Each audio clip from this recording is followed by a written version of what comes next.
ಯುದ್ಧ ಬೇಡ ಎಂದಿದ್ದ ಸಿಎಂ ಉಲ್ಟಾ ಹೊಡೆದಿದ್ದಾರೆ. ಯುದ್ಧ ಅನಿವಾರ್ಯ ಆದ್ರೆ ಮಾತ್ರ ಮಾಡಬೇಕು ಅಂತ ಸಿಎಂ ಸಿದ್ದರಾಮಯ್ಯ ಇವತ್ತು ಹೇಳಿಕೆಯನ್ನ ನೀಡಿರುವಂತದ್ದು. ನಿನ್ನೆಯ ಹೇಳಿಕೆಗೆ ವ್ಯತಿರಿಕ್ತ ಹೇಳಿಕೆಯನ್ನ ನೀಡಿದ್ದಾರೆ ಮುಖ್ಯಮಂತ್ರಿಗಳು. ಯುದ್ಧ ಬೇಡ, ಅನಿವಾರ್ಯ ಇದ್ರೆ ಮಾತ್ರ ಯುದ್ಧ ಬೇಕು ಅಂತ ಹೇಳಿದ್ದಾರೆ. ನಾನು ಯುದ್ಧ ಬೇಡವೇ ಬೇಡ ಅಂತ ಹೇಳಿಲ್ಲ, ಪಾಕಿಸ್ತಾನದ ಜೊತೆ ಯುದ್ಧ ಮಾಡಬೇಡಿ ಅಂತ ನಾನು ಹೇಳಿಲ್ಲ. ಯುದ್ಧ ಪರಿಹಾರ ಅಲ್ಲ, ಎಲ್ಲದಕ್ಕೂ ಕೂಡ ಭದ್ರತೆಯನ್ನ ಕೊಡಿ ಅಂತ ನಾನು ಹೇಳಿದ್ದೆ ಅಂತ ಸಿಎಂ ಸಿದ್ದರಾಮಯ್ಯ ಹೇಳಿದ್ದಾರೆ. ಆಗ 40 ಸೈನಿಕರು ಸತ್ತಿದ್ರು. ಪುಲ್ವಾಮಾ ದಾಳಿಯನ್ನ ಇಲ್ಲಿ ಸಿಎಂ ಸಿದ್ದರಾಮಯ್ಯ ಉಲ್ಲೇಖ ಮಾಡಿ ಹೇಳ್ತಿದ್ದಾರೆ. ಆಗ 40 ಸೈನಿಕರು ಸತ್ತಿದ್ರು. ಈಗ ಪಹಲ್ಗಾಮ್ನಲ್ಲಿ ನಡೆದಿರುವಂತಹ ದಾಳಿಯಲ್ಲಿ 27 ಜನ ಸತ್ತಿದ್ದಾರೆ. ಯುದ್ಧ ಅನಿವಾರ್ಯ ಆದ್ರೆ ಮಾಡಬೇಕು. ಬೆಂಗಳೂರಲ್ಲಿ ಸಿಎಂ ಸಿದ್ದರಾಮಯ್ಯ ಹೇಳಿಕೆಯನ್ನ ನೀಡಿರುವಂತದ್ದು. ಆಗ 40 ಸೈನಿಕರು ಸತ್ತಿದ್ರು, ಈಗ 27 ಜನ ಸತ್ತಿದ್ದಾರೆ.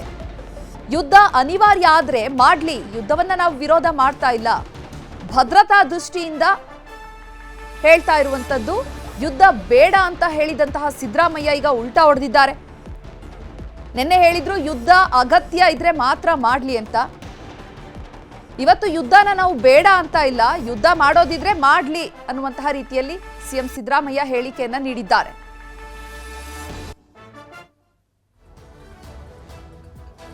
ಬೇಡ ಅಂತ ಯುದ್ಧ ಅನಿವಾರ್ಯವಾದರೂ ಮಾಡಬೇಕು. ಅವ್ರಿಗೂ ಬುದ್ಧಿ ಇಲ್ಲ. ಅನಿವಾರ್ಯ ಆದರೆ ಮಾತ್ರ ಮಾಡಬೇಕು. ಯುದ್ಧದಿಂದ ಪರಿಹಾರ ಆಗೋದಿಲ್ಲ. ಯುದ್ಧ ಅನಿವಾರ್ಯ ಆದರೆ ಮಾಡಬೇಕಾಗ್ತದೆ. ಗೊತ್ತಾಯ್ತಾ? ನಾನು ಯುದ್ಧ ಬೇಡಿಕೆ ಬೇಡ ಅಂತ ಹೇಳಲಿಲ್ಲ. ನಾವು ಪಾಕಿಸ್ತಾನದ ಮಾಧ್ಯಮಗಳಲ್ಲಿ ಆ ಥರ ಬಿಂಬಿತ ಆಗ್ತಿರುವಂಥದ್ದು ತಮ್ಮನ್ನು ಕೂಡ ತಮ್ಮ ಹೇಳಿಕೆ ನಾನು ಪಾಕಿಸ್ತಾನದವ್ರ ಜೊತೆ ಯುದ್ಧನೇ ಮಾಡೋದಕ್ಕೆ ಬೇಡ ಅಂತ ಹೇಳಲಿಲ್ಲ. ಏನು ಹೇಳಿದೆ ಅಂತಂದರೆ ಯುದ್ಧ ಪರಿಹಾರ ಅಲ್ಲ. ಈಗ ಭದ್ರತೆ ಕೊಡಬೇಕಾಗಿತ್ತಲ್ವ ಅವ್ರಿಗೆ.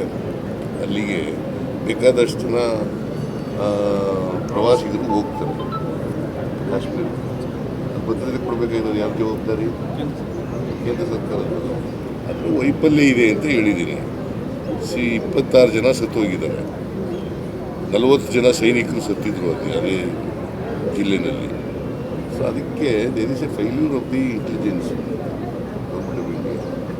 ಗೌರ್ಮೆಂಟ್ ಆಫ್ ಇಂಡಿಯಾದವರು ಸೆಕ್ಯೂರಿಟಿನ ಸರಿಯಾದ ರೀತಿಯಲ್ಲಿ ಕೊಟ್ಟಿರಲಿಲ್ಲ ಅಂತ ಹೇಳಿದ್ದೀನಿ. ಯುದ್ಧ ಅನಿವಾರ್ಯ ಆದರೆ ಮಾಡಬೇಕು, ಮಾಡಲೇಬಾರದು ಅಂತೇನಿಲ್ಲ. ಆದರೆ ಈಗ ತಕ್ಷಣಕ್ಕೆ ಯುದ್ಧ ಬೇಡ ಅಂತ ಹೇಳಿದ್ದೀನಿ.